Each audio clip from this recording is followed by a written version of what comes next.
Ratusan warga Dusun Parung, Desa Seri Gunung, Sungai Lilin, Musi, Banyuasin ramai-ramai turun ke sungai untuk memeras minyak mentah dari sumur minyak ilegal yang mengaliri sungai.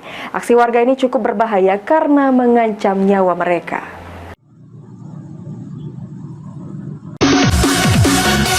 Keringat itu emang asin, tapi segala hal.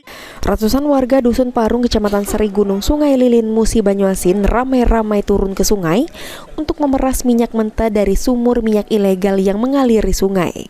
Aksi warga ini cukup berbahaya karena mengancam nyawa mereka. Warga mengaku jika peristiwa tersebut merupakan berkah bagi mereka meskipun sebenarnya hal itu merupakan sebuah bencana yang merusak lingkungan. Hasil memeras minyak tersebut warga dapat memperoleh uang jutaan rupiah dalam perharinya, di mana dalam satu jerigen dijual dengan harga 90 sampai 100 ribu rupiah, dan dalam sehari warga bisa mendapat 10 hingga 15 jerigen minyak mentah hasil memeras dari Sungai Parung yang tercemar. Ini kejadian Pak sebenarnya baru 2 minggu. 2 minggu.